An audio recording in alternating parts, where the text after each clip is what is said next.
बहुत बहुत स्वागत है दोस्तों आपका अपने इस YouTube चैनल साकिब क्लास में। दोस्तों आज की इस वीडियो में हम आपको बहुविकल्पीय प्रश्न बताने वाले हैं जो कि 10 नंबर का आपके बोर्ड परीक्षा में पूछा जाता है। आज की इस वीडियो में हम 2024 के लिए बहुविकल्पीय प्रश्न लेकर आए हैं जो 2024 की बोर्ड परीक्षा में आने वाले हैं और 10 नंबर आपका आज की इस वीडियो से पूरा होने वाला है। आज की इस वीडियो में जितने भी क्वेश्चन हम आपको बताएंगे बहुत ही सिंपल हैं और हर साल लगभग ये आते ही आते हैं। 100% इंश्योर होकर मैं कह सकता हूं कि ये अब की बार 2024 में जरूर से जरूर आएंगे। और एक क्वेश्चन जो मैं बताने वाला हूं ये हर सेट में लगभग पूछा ही जाता है, तो आप इसे जरूर तैयार कर लीजिए। चलिए बिना समय गवाते हुए हम आज की इस वीडियो को शुरू करते हैं। दोस्तों सबसे पहला जो क्वेश्चन निकल कर आता है, आवारा मसीहा के रचनाकार हैं। 4 ऑप्शन आपके पास होंगे आपके क्वेश्चन पेपर में, उन्हीं चारों में से किसी एक का आंसर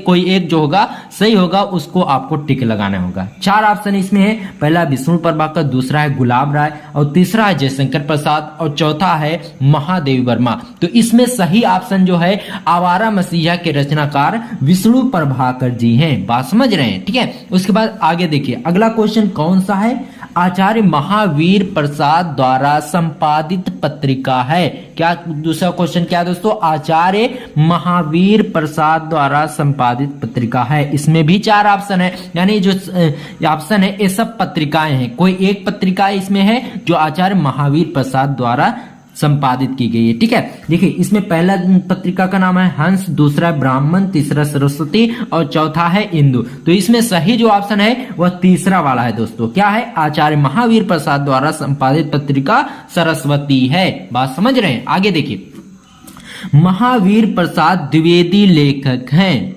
महावीर प्रसाद द्विवेदी लेखक हैं, किस युग के हैं ये आपको बताना है। देखिए 4 ऑप्शन है, पहला ऑप्शन है द्विवेदी युग के, दूसरा है शुक्लोत्तर युग के और तीसरा भारतेंदु युग के और चौथा है प्रेमचंद युग के। तो आप लोग देख सकते हैं कि यहाँ पर पूछा क्या जा रहा है। देखिए क्वेश्चन में ही आंसर छुपा रहता है। तो इस कैसे छुपा रहता है अभी मैं आपको समझाता हूं। देखिए महावीर प्रसाद द्विवेदी लेखक हैं, यानी जो महावीर प्रसाद हैं वह द्विवेदी हैं और द्विवेदी युग के ही लेखक रहेंगे ना, भारतेंदु युग या फिर शुक्लोत्तर युग में थोड़ी ना रहेंगे। तो इसलिए इनका जो सही ऑप्शन है वह द्विवेदी युग के लेखक है। महावीर प्रसाद द्विवेदी लेखक है, किस युग के? द्विवेदी युग के। बात समझ रहे हैं? उसके बाद आगे देखिए अगला क्वेश्चन है दोस्तों, कामायनी महाकाव्य के रचयिता हैं। कामायनी एक महाकाव्य है और इसके रचयिता कौन है? इस ऑप्शन में से कोई एक सही है, उसको आपको बताना होगा। पहला ऑप्शन है मैथिली शरण गुप्त, दूसरा है सूर्यकांत त्रिपाठी निराला और तीसरा है जयशंकर प्रसाद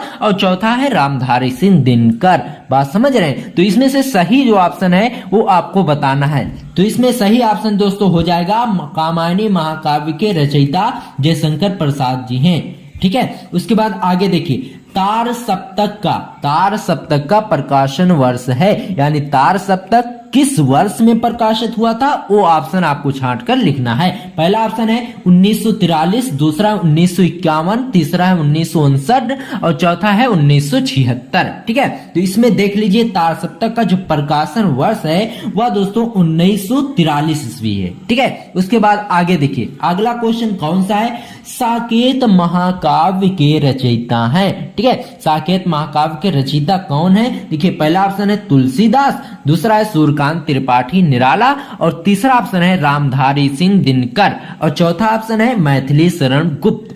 तो देखिए साकेत महाकाव्य के जो रचयिता हैं वह मैथिली शरण गुप्त जी हैं। ठीक है, आगे देखिए जायसी का जो पद्मावत है दोस्तों वह किस भाषा में लिखा गया है? देखिए इसमें पहला ऑप्शन आता है ब्रज भाषा, दूसरा ऑप्शन है अवधी और तीसरा ऑप्शन है खड़ी बोली, चौथा ऑप्शन है फारसी। तो इनमें से कौन सी ऐसी भाषा में पद्मावत लिखा गया है? तो दोस्तों इसमें सही ऑप्शन है दूसरा वाला, अवधी भाषा में पद्मावत जो है वह लिखा गया है। ठीक है, किस भाषा में लिखा गया है? अवधी भाषा में। ठीक है, आगे देखिए अगला क्वेश्चन कौन सा है दोस्तों? अगला क्वेश्चन है अष्टयाम के रचनाकार हैं, यानी अष्टयाम को किसने अष्टयाम की रचना की है, अष्टयाम को किसने लिखा है? इसमें भी 4 ऑप्शन है। पहला ऑप्शन है गोकुलनाथ, दूसरा ऑप्शन है वल्लभाचार्य और तीसरा ऑप्शन है नाभादास और चौथा ऑप्शन है तुलसीदास। ठीक है। तो देखिए अष्टयाम के जो रचयिता हैं वह नाभा दास जी हैं, ठीक है। इसमें तीसरा वाला ऑप्शन आपका सही है, ठीक है।